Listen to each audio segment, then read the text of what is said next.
Bonjour, c'est l'heure de la grande édition sur la télévision rwandaise dont voici le sommaire. Ouverture à Kigali des travaux préparatifs de la conférence ministérielle sur le maintien de la paix et la protection des civils. Au sommaire également, des spécialistes dans le domaine de l'espace et du changement climatique estiment que le continent africain devrait disposer des informations qui proviennent de la recherche afin que différents pays puissent prendre des mesures leur permettant de faire face aux effets du changement climatique au niveau supérieur. Il y aura également les utilisateurs des postes frontaliers entre le Rwanda et l'Ouganda qui sont heureux que le mouvement s'est accru après que la population riveraine de part et d'autre ait été autorisée de franchir la frontière sans document de voyage ni de test Covid-19.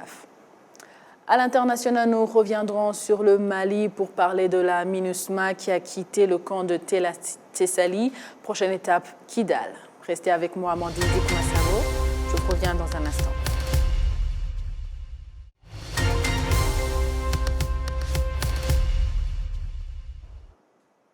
Bonjour et bienvenue à la grande édition de la télévision rwandaise. Ouverture à Kigali des travaux préparatifs de la conférence ministérielle sur le maintien de la paix et la protection des civils. Les participants échangent sur les défis qui compromettent encore le travail des forces de maintien de la paix dans les zones des conflits. Le point avec Jean-Damascène Maneshim. Les conflits et guerres continuent de faire des ravages dans le monde. Dans plusieurs cas, les forces de maintien de la paix qui sont supposées rétablir l'ordre manquent souvent de crédibilité et des fois même prises à partie par les groupes armés ou la population civile instrumentalisée par des personnalités aux visées individuelles. Les participants à ces travaux de Kigali estiment qu'il faut développer des stratégies nouvelles pour que des efforts de maintien de la paix aboutissent au rétablissement de la paix et au maintien de l'ordre par la population civile elle-même. Le ministre rwandais de la Défense, Juvenal Marizamunda, a attiré l'attention des participants à la propagation des discours de haine qui compromettent les efforts de maintien de la paix. Il a rappelé que la responsabilité de protéger les civils incombe d'abord aux gouvernements respectifs avant de compter sur les concours des forces étrangères de maintien de la paix. Il a cité un exemple du discours de haine qui vise les populations congolaises d'expression Kinyarwanda qui malheureusement gagnent de plus en plus du terrain devant l'indifférence de la communauté internationale. Interrogé sur cette attitude de la communauté internationale lors de son passage récemment au Rwanda, l'ancien commandant des forces onusiennes de maintien de la paix, le général canadien Roméo Dallaire, a indiqué que l'efficacité des Nations Unies est souvent compromise par l'indifférence des pays particuliers. C'est facile de dire que les Nations Unies n'étaient pas à la hauteur du problème et qu'elle a manqué à sa mission. Mais rappelons-nous que les Nations Unies, ce n'est pas un pays. C'est 193 pays. Et quand 192 autres pays ne sont pas intéressés à mettre des ressources, qui considèrent que ce pays-ci n'était pas assez important, qui ne voyaient même pas que des abus de droits humains massifs, comme on a eu avec même un génocide, étaient assez significatifs pour déployer des ressources, pour donner les ressources aux Nations Unies. Parce que moi, quand je suis venu ici, j'ai été prêté par mon gouvernement ici. Les autres soldats appartenaient encore à leur gouvernement, mais prêtés aux Nations Unies dans un mandat qui était exceptionnellement limité, sans ressources, et avec l'espoir que les choses vont se résoudre avec l'accord d'une façon paisible. Mais ça a été une évaluation tellement fausse, tellement manquant de profondeur, qu'on s'est ramassé dans la catastrophe d'une guerre civile et un génocide. Et même à ça, des pays qui auraient pu me donner les ressources. Je ne dis pas que je n'ai pas fait des erreurs. Je ne dis pas que les Nations Unies n'ont pas fait des erreurs. Mais je dis que la communauté internationale, elle est coupable. Tous les autres pays qui auraient pu nous donner les ressources, ils ont refusé de nous donner les ressources. Et en se faisant, à part de 4 pays africains dont ils ne pouvaient même pas se rendre à cause que les pays qui avaient des ressources pour les transporter ne voulaient pas. Alors, tous ces autres pays-là doivent être tenus responsables pour la débâcle qu'il y a eu ici. Et dans ce contexte-là, les êtres humains n'ont pas été assez importants pour les intérêts personnels de ces pays-là de vouloir s'investir et prendre des risques de venir au Rwanda pour les aider. Le ministre rwandais de la Défense a prévenu que si rien n'est fait pour décourager ces discours de haine actifs en RDC, il y a risque de déboucher sur des massacres à grande échelle, comme le génocide des Tutsis qui a endeuillé le Rwanda en 1994. Spécialistes dans le domaine de l'espace et du changement climatique estiment que le continent africain devrait disposer des informations qui proviennent de la recherche afin que différents pays puissent prendre des mesures leur permettant de faire face aux effets du changement climatique au niveau supérieur. Kassim Youssouf nous fait le point. Les statistiques du service météo au niveau mondial révèlent qu'environ 100 millions de personnes en Afrique sont confrontées aux effets excessifs dont l'extrême pauvreté suite principalement aux effets du changement climatique. Et c'est pourtant au moment où les gaz polluants émis par des pays africains ne dépassent pas 4%. Kamau Macharia, ancien envoyé spécial de l'ancien président du Kenya, Uhuru Kenyatta, indique que la solidarité de la communauté internationale est nécessaire afin qu'il y ait au moins des recherches sur le changement climatique et que les informations y relatives soient transmises à tout un chacun. Selon des experts, le produit intérieur brut des pays africains en 2050 enregistrera une décroissance de 3% si rien n'est fait pour réduire les effets du changement climatique suite à la température mondiale qui ne cesse d'augmenter à cause de l'action humaine. La ministre de l'Environnement, le Dr Mujawa Maria Jeanne d'Arc, estime que les informations qui proviennent des recherches sont essentielles pour perfectionner les politiques des pays en ce qui concerne le changement climatique. Ni inama y'ingirakamaro kubera yuko ubu bushakashatsi. C'est une réunion importante parce que la recherche qui a été effectuée et les débats qui seront tenus ici vont nous aider à perfectionner les politiques des pays en partant par le nôtre afin que nous puissions faire face aux effets du changement climatique et que nous puissions mettre en place un système immunitaire contre le changement climatique. Même si la politique de notre pays était bien élaborée pour faire face au changement climatique, la recherche qui sera rendue publique ici et la déclaration de Kigali, ça va nous permettre de consolider la politique du pays sur le climat et les effets du changement climatique. Nos politiques doivent être fondées sur des connaissances et sur les recherches présentées et c'est ce que nous sommes en train de faire et c'est surtout la raison pour laquelle le Rwanda a été choisi pour abriter cette conférence parce que nous ne pouvons pas parler de développement en laissant la recherche à la marge. Tout ça va de pair parce que lorsque nous parlons de changement climatique ou de climat tout court,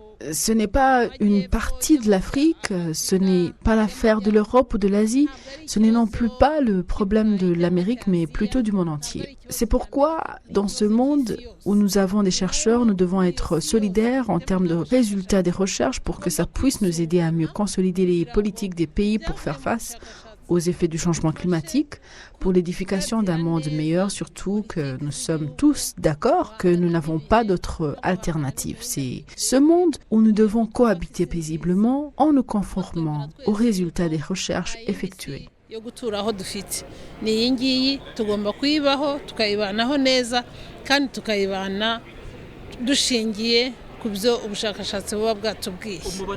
Le Rwanda accueille depuis ce lundi la conférence de 5 jours tenue pour la première fois en Afrique. Les participants examinent comment les pays du monde pourraient partager les informations issues des recherches menées sur le changement climatique.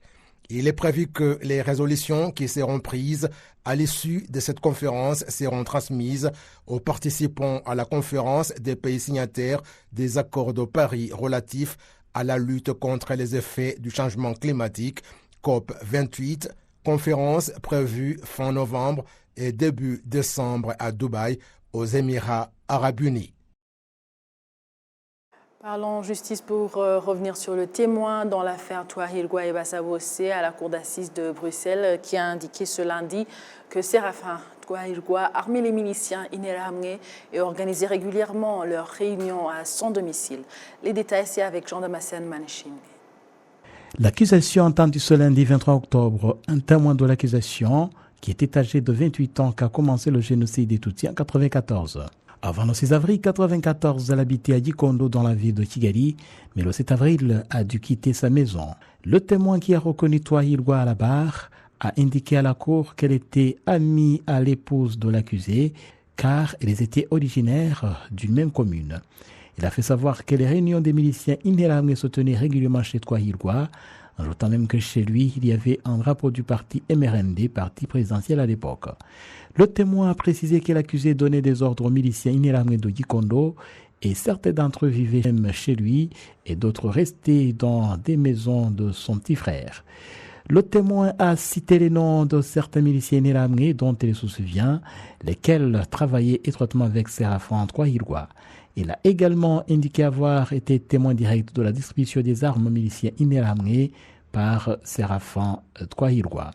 Interrogé par la présidente sur les faits qui se sont succédés depuis le 7 avril, le témoin a répondu qu'il ne s'en souvient plus 29 ans après les faits. Ce problème de certains témoins qui oublient les détails dans leur déposition dans de tels procès se sont manifestés aussi dans d'autres affaires comme à la cour d'assises de Paris. Maître Dominique Philpard du collectif des partis civils pour le Rwanda estime tout de même que malgré tout, les dépositions des témoins directs des faits pendant le génocide restent crédibles. On sait que la mémoire des gens, très longtemps après les faits, peut présenter certaines difficultés. Après, ce qu'il faut savoir, c'est que on entend quand même beaucoup de personnes. Il va y avoir une centaine de témoins qui ont été entendus pendant ce procès-là. Et ce qui importe, en fait, c'est d'avoir suffisamment de cohérence entre les différents témoignages pour avoir des éléments qui vont nous permettre d'avoir des certitudes. Même si un témoin en particulier va avoir oublié certaines parties des faits qu'il a vécu pendant le génocide, du fait aussi qu'il soit traumatisé par ce qu'il a vécu, parce que c'est une période qui était extrêmement violente. Donc il y a des mémoires qui sont plus ou moins conservées avec ces éléments-là. Même si un témoin a oublié certains faits, on remarque quand même chez chacun, quand il évoque son récit, des souvenirs très présents. Et en fait, ce qu'il va falloir, c'est extraire de chaque témoignage ce qui est sûr, ce qui est établi, et de les recouper entre eux pour réussir à établir une vérité judiciaire. Donc même si les témoignages pris isolément peuvent présenter des difficultés parce que la mémoire humaine peut s'éroder au fil du temps, on arrive à recouper tous ces témoignages entre eux et à établir certaines certitudes. Dans sa déposition, le témoin indiquait que Séraphin Twahirwa ne craignait rien. Il faisait tout au vu de tout le monde, car habituellement même dans son quartier, on l'appelait Kihebe, c'est-à-dire terroriste. Poursuivant sa déposition, le témoin également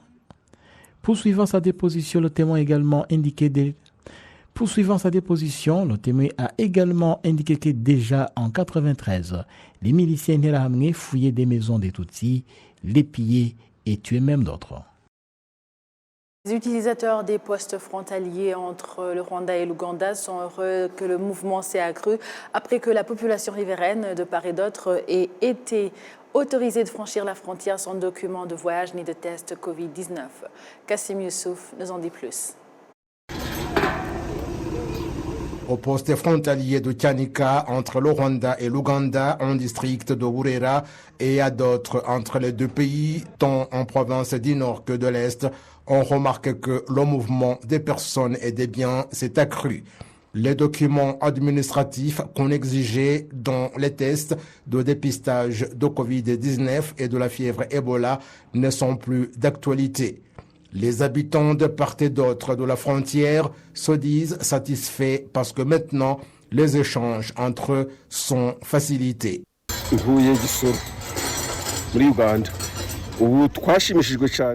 Je viens de Gisoro, en Ouganda. Nous sommes heureux que les frontières aient été ouvertes. Nous pratiquons des échanges entre nous. Nous achetons du maïs, des carottes et du bétail. ariko imipaka imaze gukingurwa byaradushimishije cyane bimeze neza rwose ubu turagenda. Concernant le développement, nous sommes maintenant satisfaits. Avant, on récoltait des cultures de part et d'autre, mais il n'y avait pas de commerce entre les deux parties. Après la réouverture des frontières, la satisfaction a été totale.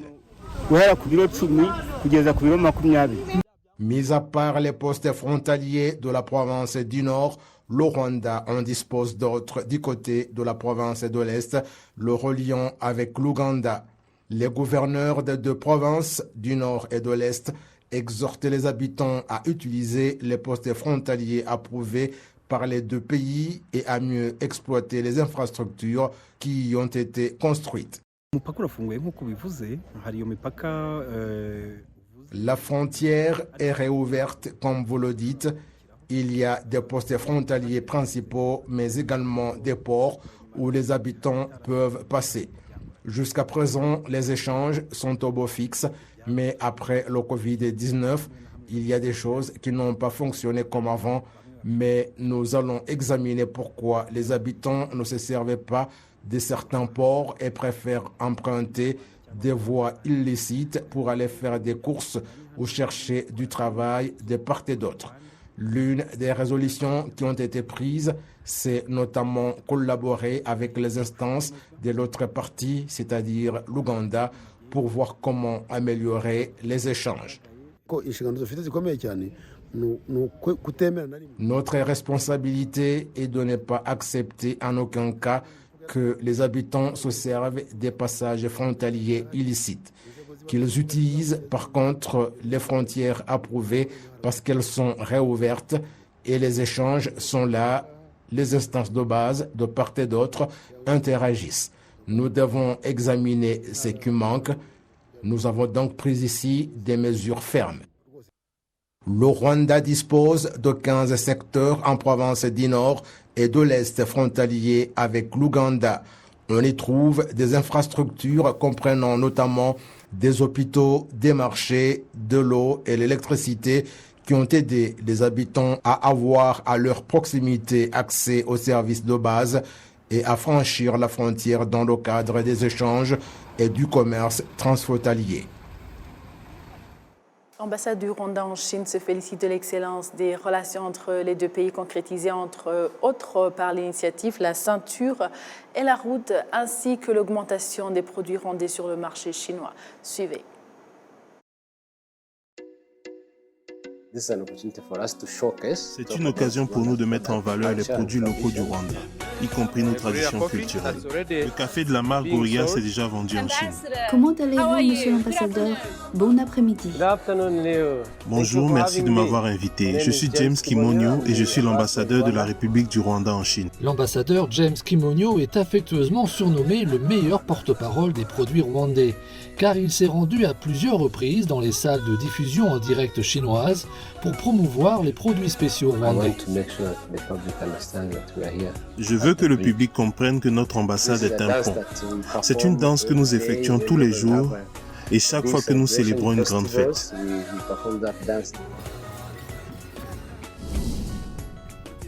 Les pas de danse passionnés semblent transporter les gens dans ce pays enclavé d'Afrique centrale et orientale. Le Rwanda est connu sous le nom de pays des 1000 collines en raison de sa large étendue de montagnes et de rivières et de ses magnifiques paysages. Son trésor national, le gorille des montagnes, attire des touristes du monde entier. La région du Ruli Mountain, au nord de la capitale Kigali, est parsemée de plantations de café de toute taille. L'environnement alpin unique et le sol volcanique ont contribué à la saveur unique du café rwandais. Au Rwanda, une personne sur 30 cultive du café. Cependant, en raison de son enclavement, les circuits commerciaux internationaux ne sont pas fluides et le Rwanda exporte principalement des grains bruts de café. Les cultivateurs de café travaillent dur, souvent en échange d'un maigre revenu.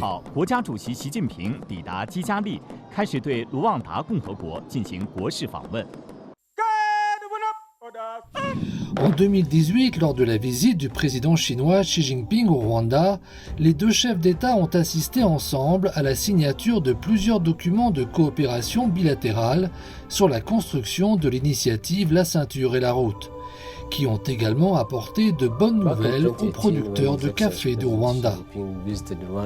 Lors de la visite du président Xi Jinping au Rwanda en 2018, la Chine et le Rwanda ont signé 15 accords de coopération bilatéraux, notamment des accords dans le domaine du commerce électronique. Cela a apporté des opportunités au Rwanda. Cette visite d'État a été un énorme succès. Après la visite du président Xi au Rwanda, 3 mois plus tard seulement, la plateforme mondiale du commerce électronique a été lancée. Tout est allé vraiment vite, c'est vraiment incroyable. À partir de 2018, les grains de café Gorillas Coffee ont été vendus en Chine via des plateformes de commerce électronique. En novembre de la même année, ils ont été dévoilés lors de la première exposition internationale d'importation de Chine et ont gagné de plus en plus de fans chinois. Bénéficiant de la coopération économique numérique de la ceinture et la route, le café rwandais peut entrer directement sur le marché chinois. Après avoir supprimé le maillon intermédiaire de vente, les producteurs de café rwandais peuvent gagner $4 de plus qu'auparavant pour chaque kilogramme de grains de café vendu. En tant que producteur de café, je paie l'assurance maladie de ma famille grâce à l'agriculture et je réussis à faire vivre ma famille. Un an après la visite du président Xi Jinping au Rwanda, James Kimonyo est venu en Chine pour servir d'ambassadeur en Chine.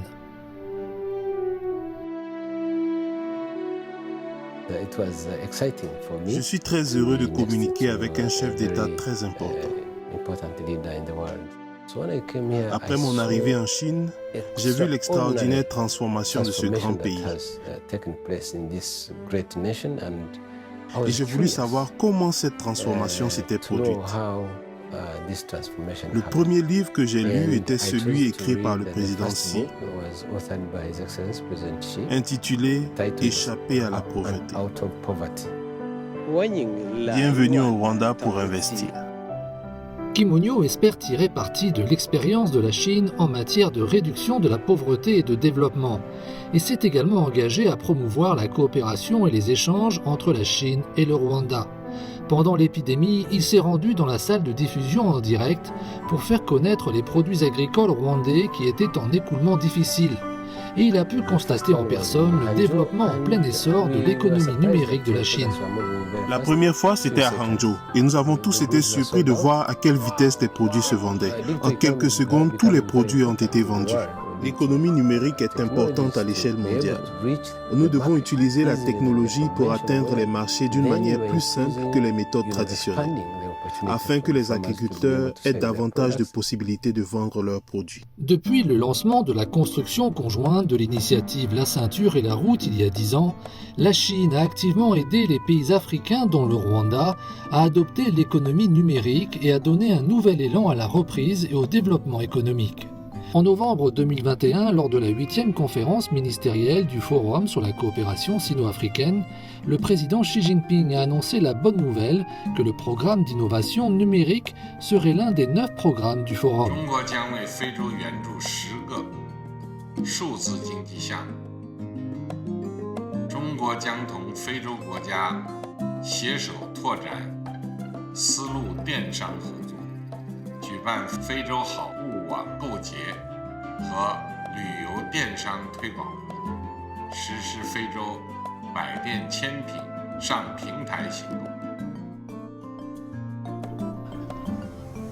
À l'été 2023, la 3e exposition économique et commerciale Chine-Afrique a présenté le festival de vente en ligne de produits africains de qualité, où des produits africains provenant de 29 pays ont été dévoilés. La construction de la route de la soie numérique a favorisé la connectivité et est en train de changer l'Afrique. Devant le stand rwandais, l'ambassadeur Kimonyo a apporté une autre sauce pimentée. La sauce pimentée du Rwanda a un niveau piquant de 300 000, ce qui signifie qu'il s'agit de l'un des piments les plus forts au monde. Nos piments sont très appréciés par les habitants du Hunan. Le lancement de cette sauce pimentée est lié à un étudiant rwandais. En 2019, après avoir obtenu un doctorat de l'Académie chinoise des sciences, Uwezeyimana Herman, un jeune Rwandais, est retourné dans son pays pour développer l'agriculture numérique en stimulant l'échelle de la culture du piment par le biais de la production sur commande et en aidant les agriculteurs locaux à augmenter leurs revenus jusqu'à 5 fois. Je suis témoin et bénéficiaire de l'amitié entre les deux pays. L'initiative La Ceinture et la Route nous a apporté davantage d'opportunités, car la Chine et le Rwanda ont une base de coopération mutuellement bénéfique et gagnant-gagnant.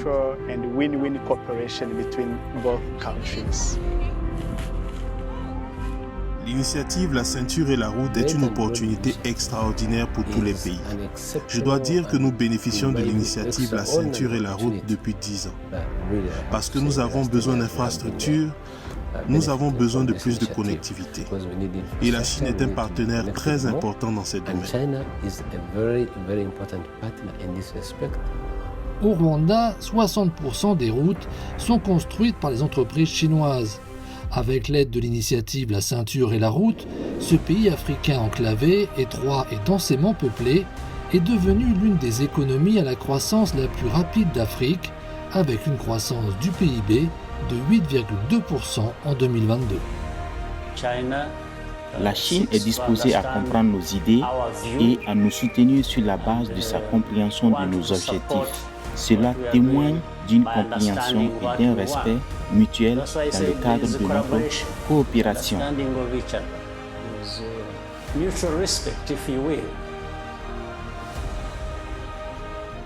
Nous sommes également heureux de constater que ce que le président Xi a promis lors de sa visite au Rwanda, nous l'avons pleinement mis en œuvre. C'est également pour cette raison que je suis particulièrement enthousiaste à l'idée de poursuivre le travail en cours. Il s'agit de préserver et de renforcer l'amitié entre les deux pays.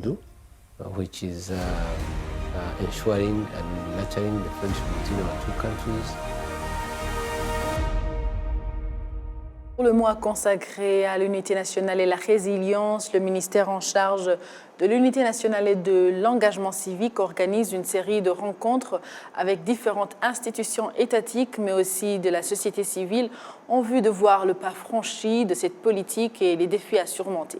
Le récit de Patrick Nilidanti.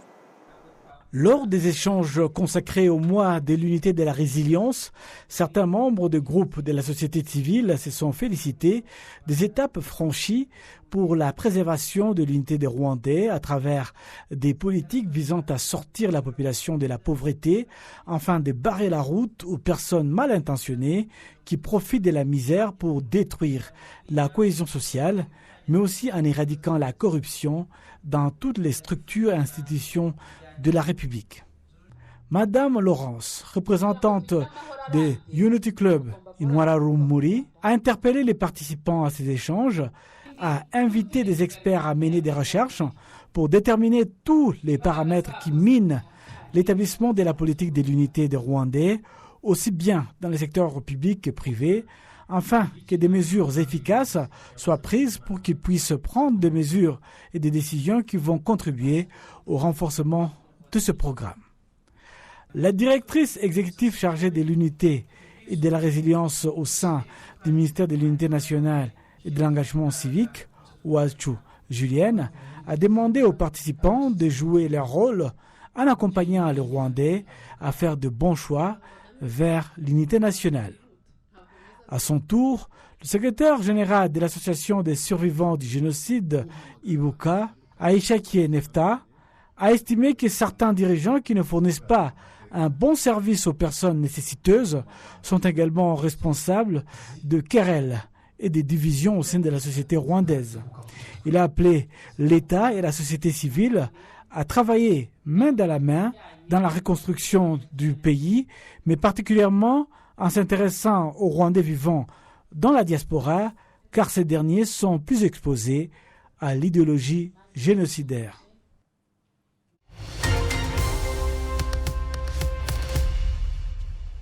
Voilà, c'est par ici que prend fin notre édition. Merci à vous tous qui étaient au rendez-vous d'actualité. Au nom de toute l'équipe qui a réalisé cette grande édition, je souhaite de passer une excellente suite de programmes de la télévision rwandaise. Vous étiez avec Amandine Dikoumassabo. À la prochaine et d'ici là, portez-vous bien.